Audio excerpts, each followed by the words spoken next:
بسم اللہ الرحمن الرحیم۔ ابھی ایک بیان نظر سے گزرا، ہمارے محترم جناب حکیم اصغر علی نقشبندی صاحب حافظ اللہ، آپ نے اخبار کا ایک تراشا بھیجا جس میں ایک بڑے پنجاب کے معروف پیر خانے کے ایک جمہوری پیر ہیں، انہوں نے ارشاد فرمایا کہ احادیث مبارکہ کے مطابق عمران خان 500 سال پہلے جنت جائے گا، لیکن پیر صاحب نے یہ وضاحت نہیں کی کہ وہ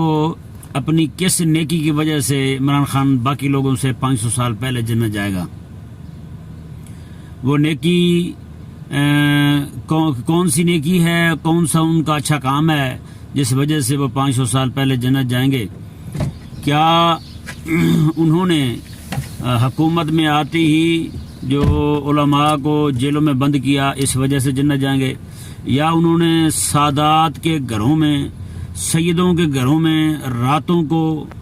پولیس والوں کو بھیج کر سید زادیوں کی بے پردگی کی، ان کی توہین کی، اس لیے جنت جائیں گے؟ یا پھر مساجد میں 9 دن تک اذانیں بند رہیں اس لیے وہ 500 سال پہلے جنت جائیں گے؟ یا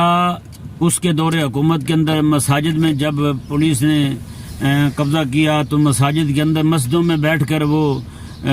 سگریٹ پیتے رہے، جوتے پہن کے مسجد میں گھومتے رہے، اس لیے وہ جنت جائیں گے؟ علماء کو اس نے شہید کروایا اس لیے 500 سال پہلے جنت جائیں گے؟ یا اس نے مشہور زمانہ گستاخہ ملعونہ آسیہ ذلیلہ کو باعزت بری کیا، اس پر وہ جنت جائیں گے؟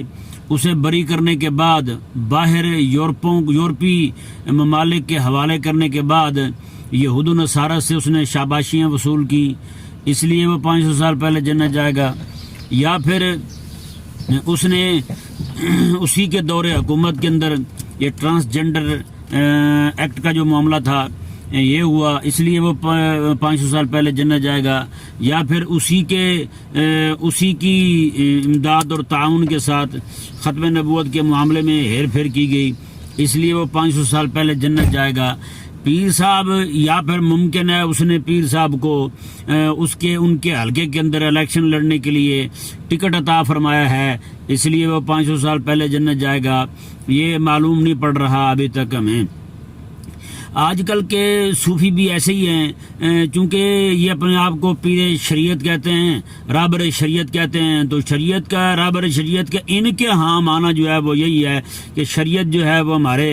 گھر کی ہے، جیسے چاہے پھیر دیں، جس کے لیے چاہیں جنت کا اعلان کر دیں، جس کے لیے چاہیں دوزخی ہونے کا اعلان کر دیں۔ ایک پیر جاہل اٹھتا ہے تو وہ یہ کہہ دیتا ہے کہ پوری دنیا کے اندر علماء میں بھی اور صلحاء میں بھی کوئی ایسا عاشق رسول نہیں ہے جیسا کہ عمران خان صاحب ہے، نعوذ باللہ من ذالک۔ اب یہ بات سمجھ سے بالا تر ہے، ایسے خوش آمدی پیر اور یہ نعوذ باللہ من ذالک زر اور مال کے بھوکے لوگ جو ہیں، انہوں نے یہاں تک نعوذ باللہ من ذالک شریعت کی اہانت اور توہین کی ہے کہ جو منہ میں آیا وہ بول دیا، جس کے لیے چاہا بول دیا۔ کیا اس کی دین دشمنیاں لوگوں پر واضح نہیں ہیں؟ کیا اس نے جو حرکتیں کی ہیں اسی کے دور حکومت میں نعوذ باللہ من ذالک 8 مارچ کا عورتوں کا جو جلوس ہے وہ نکلنا شروع ہوا، اس نے زور پکڑا، اسی کے دور حکومت کے اندر نعوذ باللہ من ذالک حضرت سیدتنا عائشہ الصدیقہ رضی اللہ تعالی عنہا کی گستاخی کی گئی، اسی کے دور حکومت کے اندر مساجد اور مدارس کے لیے انتہائی سخت بل لایا گیا، اسی کے دور حکومت کے اندر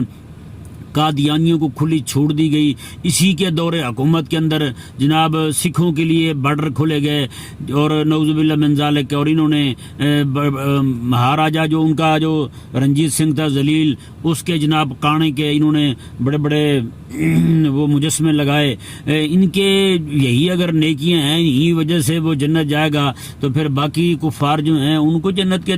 سے کس نے روک رکھا ہے؟ تو خدا کے لیے آپ لوگ جو ہیں، میں علیہ السلام کو اپیل کر رہا ہوں، جو مسلمان ہیں، دین کو سمجھنے والے ہیں، جن کے نزدیک رب تبارک و تعالی کا حکم سب سے مقدم ہے، اللہ تبارک و تعالی انہیں سمجھ عطا فرمائے، غیرت ایمانی عطا فرمائے،